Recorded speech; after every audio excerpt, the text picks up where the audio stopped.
I don't want to start with an emotional question, so no worries.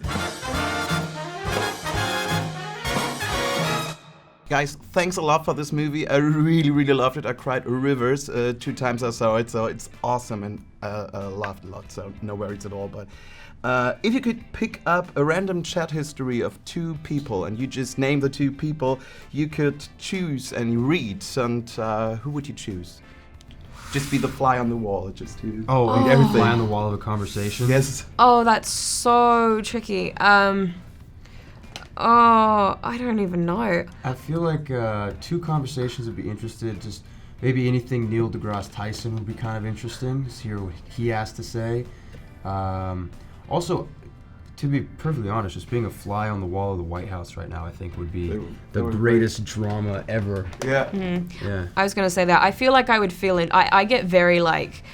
I think I'd feel invasive if I was watching a conversation and I was like, oh, I'm not meant to read that. But I think being a fly on the wall in the White House, or being a fly on the wall in like a studio when they're recording like a really big song like Bohemian Rhapsody, like to be a fly on the wall in that room and hear the process of that would be really cool. To be honest, I would love to be a fly on the wall with Jay-Z and Beyonce. It was just let you know, are they regular people? Really? So first of all, thanks for the great movie. I just thought, okay, 15 years ago it would help me so much in the youth, though. I think you will entertain lots of young people this time, but you will help lots of people, so thanks for this. Thank you. Awesome. And but I don't want to start with an emotional question, so no worries. Okay. If you could pick up just one random chat history of 2 people, so which one would you choose and why? You mean if I could see 2 people chatting in history? No, just if I could spy on them? Today, just like be the fly on the wall at 2 to people's listen to 2 conversations or read. I was a history buff, American history buff. So probably Martin Luther King and Bobby Kennedy talking to each other. I think something like that. You know, I would love to have heard their conversations. In the moment you decided to be a part of that project, so how much were you aware of that you are maybe, and I would call it in the most important movie for younger audiences in 2018? Oh, thank you.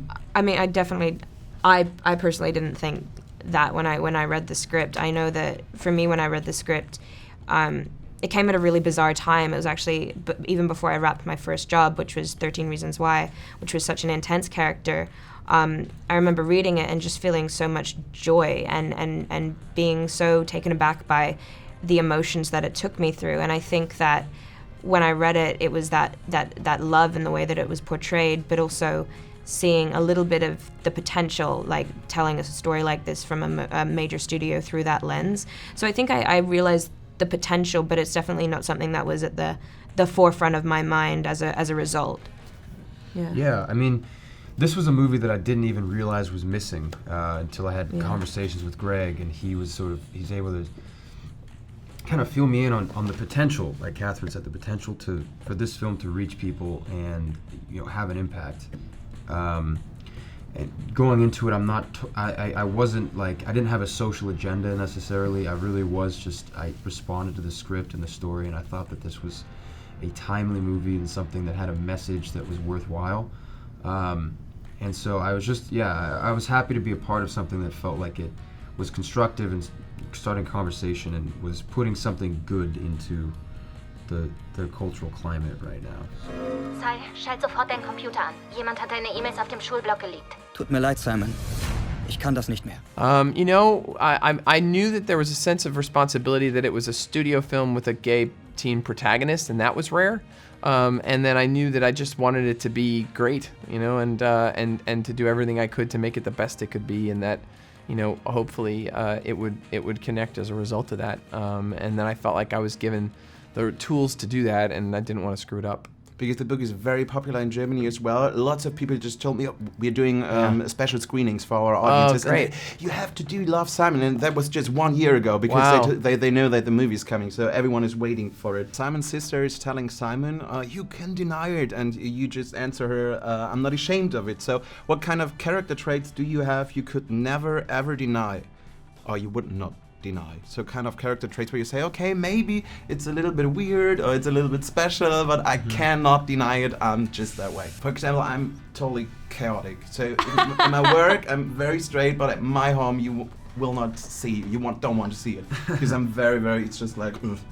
I think I'm bouncy creativity. Like for me, I actually just did it this morning when I was getting ready. Like if I like get an idea about creativity, I get very like owned in on it. So even with music, like if there was a piano at the airport the other day and I just jumped on it and I can get so oh no, I know what it is. It's like if I get fixed on something like or excited about something, I just go, I do it until someone pulls me back, which sometimes isn't good. Like I was just filming and we had to do like it was a summer movie in the snow and I was like I'll do it and my fingers were like dark purple. So I don't know, that's probably not a great quality. No, it can be great and can be right in. I think we're talking about the creativity part. I get very creative late at night, so I tend to stay up really late. Yeah. Something that not always great, but you know, it's nice sometimes. That's a great question. That's funny. That's a good question. Oh my gosh, I don't want to waste up your time by not having a good answer. We can skip. Okay. I have more questions. I'll think about it. I'll think about it. I think there are lots of messages in the movie, and we not only see the story of Simon, but also strong, diverse characters. I really like that about the movie. So if you could speak directly to a young audience, and so you can do right now, because we have those screenings in Germany where we show the interviews as well. So what do you think? What is your personal favorite message of the movie? I think too that your best life comes, you know, if that finding your voice and saying who you are to the world is what leads to a happy ending. You know, that like, you know, I'm sure there's other chapters that come after that, but that the key to it is to figuring out who you are and being brave enough and finding the courage within yourself to say that. Okay, great. So step back. Okay, the qualities that I have. I'm a horrible. I can't sleep. I'm a horrible sleeper. Okay. Not good at that. And I'm trying to think. I don't know. I mean, I'm boring. How about that? I'll say this: that like I have like 2 or 3 interests, and like that's really. It. And so, but if movie making is one of this, so it's fine. I like reading and writing and watching the news, and I'm pretty boring. I think if anyone hung out with me for an hour or two, they'd be really bored. Okay, so I'm glad that I just have 5 minutes. Okay, exactly. You've chosen to show also positive but also negative aspects of the social media. So and I also liked it about the movie because there are not lots of movies where you see social media just in a very normal and authentic way. So what do you think, which aspect is stronger in reality? So the positive or the negative aspects, or is it? I really think they both are amplified. I think it's more of everything, which is, you know, it's a layer of being a kid today that I did not have to deal with, thank God. It was hard enough for me to figure out what I was going to wear to school, or, you know, how I was going to walk down a hallway, but let alone have to curate a whole platform of how I was going to present myself to the world, and I don't envy kids for it. Perfect. Thanks a thank lot. you. So much success with the movie. Thank you so much. Thanks. Lieber Blue, ich find's einfach unfair, dass nur Schwule sich outen müssen. Wieso ist hetero die Normalität? Ich muss euch unbedingt was sagen. Ich bin hetero. Ich stehe auf Mädchen. Willst du mich umbringen? Ich stehe auf Männer. Oh Gott, Hilfe, Jesus! Hast du mich gedatet, weil ich wie ein Junge aussehe? Nein, eigentlich habe ich Schluss gemacht, weil du nicht wie ein Junge aussiehst. Oh, okay. Danke. Na klar.